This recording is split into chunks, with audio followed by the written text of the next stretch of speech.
In recent years, anime has rarely left a lasting impression on me. That isn't to say that shows aren't as good as they used to be, or that there hasn't been anything very impressionable. Quite the opposite, really. But having watched well over 1,000 different shows at this point, what was once a new and exciting hobby for me over a decade ago has basically just become an everyday activity. No more than a way to pass the time and relax with. I can probably look over a list of the past few years' anime and point to many that I enjoyed, but when it comes to naming series that actually impacted me more deeply, those numbers start dwindling. And that's where Orb comes in. Orb wasn't something I watched while it was airing, and probably wouldn't have if I hadn't started hearing about all the amazing reviews it was getting. Much like The Dangers in My Heart, I'd seen it pop up in my Netflix recommendations, but aside from putting it in my watch list, it wasn't really a priority at the time. Of course, both shows would later go on to become two of the most impactful series I've seen recently, and part of the reason for both of them was not just their incredible soundtracks by Ushio Kensuke, but also their theme songs. Setting aside The Dangers in My Heart, Orb is arguably one of the more well-known opening themes in recent memory, not only owing to the popularity of Sakanuction as a band, but also because of how iconic its opening line is. I'm sure that a lot of anime fans who haven't watched the show would still recognize the song just from hearing the line, "Nando demo!" And on top of the opening, the ending theme by Yorushika, while perhaps not as well known, tickles my composer brain in a way that few Annie songs have managed to. And this is normally where I'd pick one to talk about, maybe saving the other for a later video, but screw it. Let's delve into how both of these songs and how the drastically different composition styles work together to make the world of Orb start turning.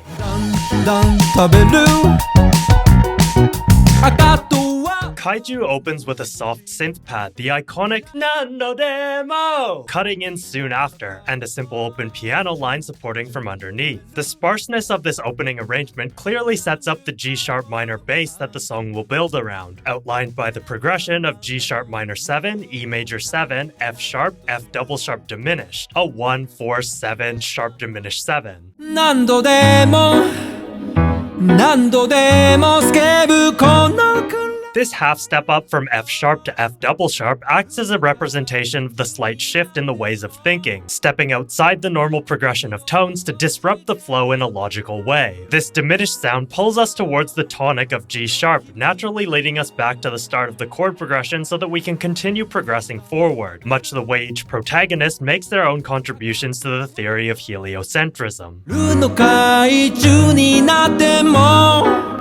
Already, we can see how this framework forms the basis of Orb's narrative, and the lyrics build on this to flesh out the deeper intricacies of the song, starting out with "Nando demo!" Nando demo sakebu, meaning over and over I scream. This doesn't mean much on its own, but comes together with the next few lines. この暗い夜の怪獣になっても、ここに残しておきたいんだよ、この秘密を。Even if I become the monster of this dark night, I want to leave this secret here. ここに残しておきたいんだよ。Putting all these lines together, we can associate these lyrics with earlier protagonists Rafal, Oxy, Badani, and Yolenta, with the screaming being a metaphor for their persistent pursuit of knowledge that defies the standardized norms of geocentrism. The secret left behind clearly points toward the stone chest containing Hubert and Rafal's research, with Oxy and Badani later hiding their own research elsewhere. Following these opening lines, there is a slight deviation in the piano, having it fall in chords as the lead guitar pierces in with a high A sharp, placing us in a floaty trance-like space before the drums and bass kick in to start up the verse again.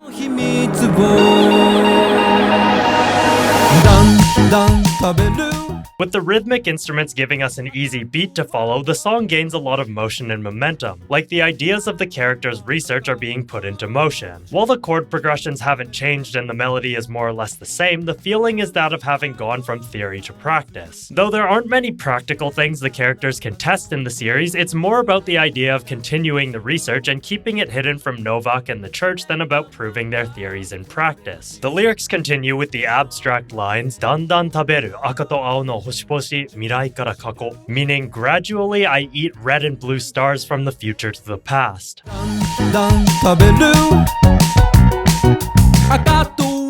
If we think of the phrase thirst for knowledge as a parallel for the hunger felt by the singer, then it becomes clear that the stars being eaten are more of a metaphor for the understanding of the stars and their movements in the sky. The future and past can be understood as the theories surrounding heliocentrism transcending time, traveling between characters across generations as the research becomes more nuanced and concrete. The 90-second version cuts this verse in half, leaving out some slightly less abstract lyrics about wisdom and the pursuit of truth as we're led into the pre-chorus. Here we can shift our gaze from any specific character's stories and focus on the story of heliocentrism as a whole once more, as the music takes on an ebb and flow approach to its phrasing. Initially, the drums slow to a half-tempo rhythm as the bass begins meandering up and down in slow wave-like patterns. This places the listener in a much more spacey atmosphere, with the synth and guitar textures phasing in and out over a heavily reverberant E major 7.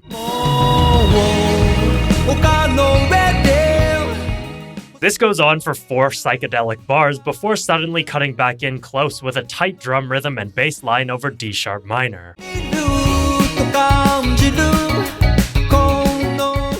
Here we start with the lines, 丘の上で星を見ると感じるこの寂しさも. When I gaze at the stars from the hilltop, I feel this loneliness too. Before heliocentrism becomes the accepted model of the universe, anyone who entertains the idea of its reality is destined to a life of solitude, as those in power would have them or their loved ones imprisoned or killed for their heresy. To study the universe in earnest is to do so with the acceptance of one's own isolation. Important to note is how the first half about stargazing from the hilltop is sung over the spacey E major 7, while the feelings of loneliness bring us back to earth with the rhythmic, less reverberant D sharp minor half, creating a distinct musical contrast between the characters' dreams and ideals against the church's draconian laws.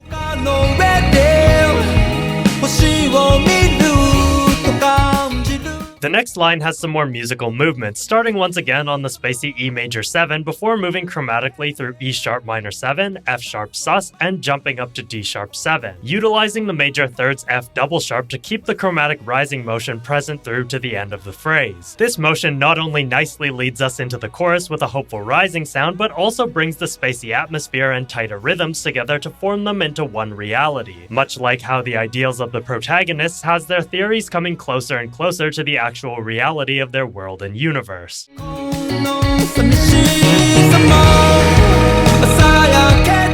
For lyrics, we have 朝焼けで手が染まる頃にはもう忘れてるな. By the time my hands are dyed with the morning glow, I've already forgotten it. It being the sense of loneliness, as the ideas the characters present no longer concern only themselves, but the others that have or will carry on their legacies to create a correct future for all of humanity itself. The Light of Dawn makes a direct reference to Draka and Schmidt, both of whom share their own personal feelings regarding the morning light and its ties to family and God respectively, and also works once again as a metaphor for the light of truth, with each character throughout the series having brought themselves closer to the truth of the universe, and thus all of humanity in the process.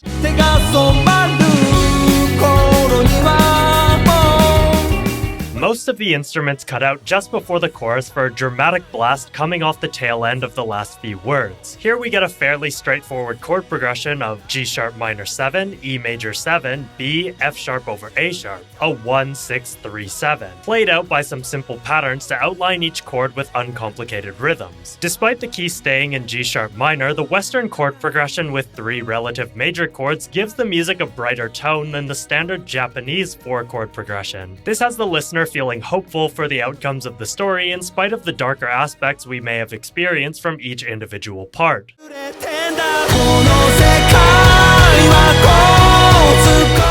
This is accompanied by the lyrics, この世界は好都合に未完成、だから知りたいんだ. This world is conveniently incomplete, so that's why I want to know. This fits the overall feeling of the music being played here and ultimately matches our expectations for the success of the protagonist's efforts throughout.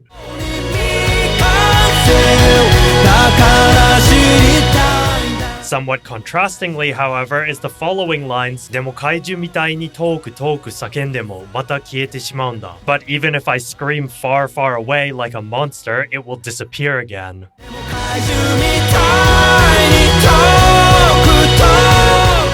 Up Up until this point, we haven't really addressed what the monster in the song is referencing, and it's at this point where we can come to understand it as being a dissenter, or one who doesn't follow the norms of those around them. Obviously, as we see in the show, each of the protagonists is going against the teachings of the church, which makes them no better, if not worse, than the average criminal of their time period. A criminal, that is, an inhuman monster capable of destroying the world as humanity knows it, even if that overturning is ultimately for the better. Each generation dies knowing that their names and even possibly their contributions to heliocentrism will be destroyed, but the truth of the matter will always persist, building upon the wisdom and knowledge of the past until it eventually becomes the irrefutable reality of the universe, something we can see with the final two choruses of the full song.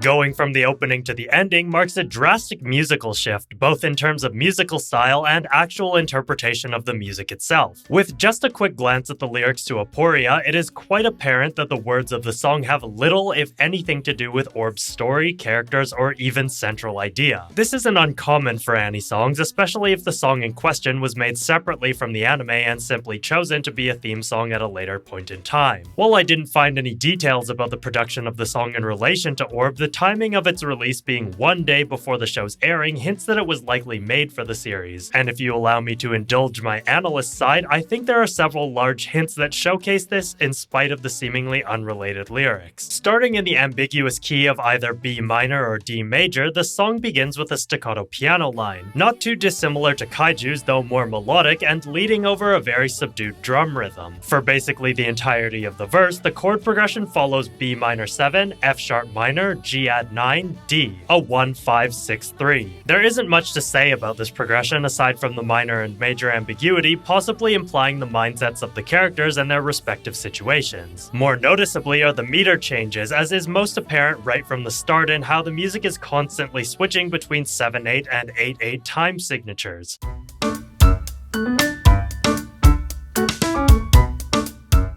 You'll notice from the piano melody that the rising motion in the 7/8 measures feels cut short, not simply because 7 is a relatively unusual number for most Western listeners, but because the line ends on a high A before jumping right back down to B. This following 8/8 line has a complete call and response melody all on its own, with the line rising up to F sharp before coming down to C sharp, a nice leading tone to fall back down to the B once again. This happens again in bar 4, but the leading tone is a D, with the short line implying the following B with a falling pentatonic scale.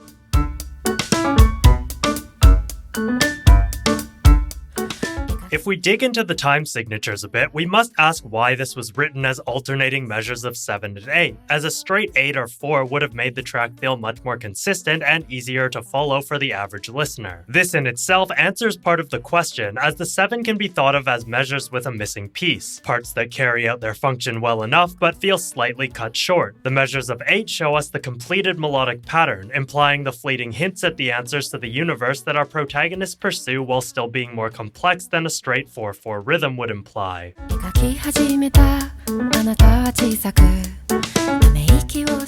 Going even further into it, we can also tie these numbers to the idea of the classical planets, the 7 original celestial bodies identified by ancient astronomers that would presumably line up with the timeline of Orb's world: the Sun, the Moon, Venus, Jupiter, Mercury, Mars, and Saturn. These 7 planets take on the role of the bars of 7, and also explain the incomplete sound, as Earth was not counted amongst these despite being the most important one for all of humanity. If we think of it this way, Earth becomes the 8th ancient planet, adding it to an incomplete equation to make it whole again, allowing the melody to complete its line while still being challenged by the geocentric idea of 7. Again, with the lyrics being fairly unrelated, we'll skip over them to go to the end of the verse, which has the piano play in a G diminished 7 following the end of the vocal phrase.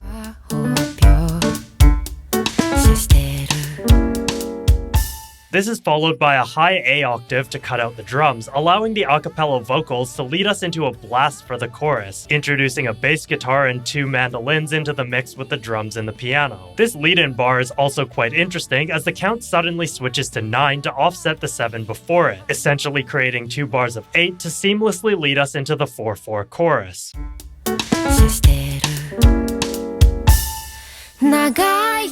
The chorus itself has us running through variations on G sus2, A sus4, B minor add 9, D over F sharp, giving a simple 4-5-6-1 in D major. Interesting to note once again is that mid-chorus we get another instance of 7-8, hinting that despite the more positive feel of the music and the implied outlook that goes along with it regarding the story, the vestiges of pushback are still being felt by the characters.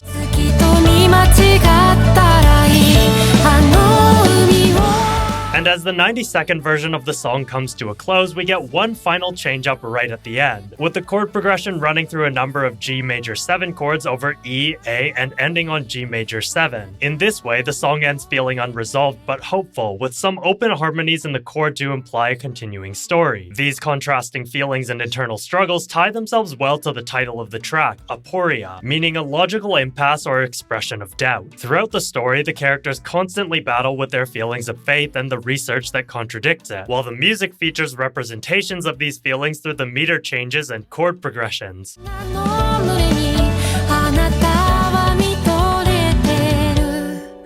As you can see and hear, these two songs tackle the themes of Orb's story in almost opposing manners, with Kaiju addressing it directly through the lyrics, while Aporia uses more abstract musical concepts to do the same. In this sense, we can almost see these two theme songs themselves as representations of the overall themes presented in Orb, with two opposing forces working against one another to reach the same goal, albeit in different ways. While it's unlikely any of this is intentional, and as is usual for analysis, mostly just an interpretation I've personally stuck onto it with my own justifications, it's clear to me that regardless of how deep these songs were meant to be, their usage in Orb was anything but shallow. And much like how Orb frames the pursuit of knowledge and truth as the righteous goal of humanity, it's fair to say that no matter how you understand the show, its themes, or the associated music, that thirst for knowledge is enough justification for any interpretations the viewer or listener has of its artistry. Orb is an absolute masterclass in the way that it weaves its story through all aspects of its themes, whether that comes from its writing or even its music. I didn't really know what to expect going into the show, but coming out of it, I feel like I could justifiably tie any of its artistic aspects to any of its themes, and for an anime to do that so easily is nothing if not rare. But as always, these are just my thoughts on Orb's themes, so let me know what you guys thought down in the comments below, and don't forget to like the video and subscribe to my channel. I'll be posting the transcriptions for both of these songs on my Patreon, so if you want to get access to those, as well as all of the other transcriptions I've done for all of my other analytical videos, make sure to go over and support me over there. Thanks as always for watching, and I will see you in the next one.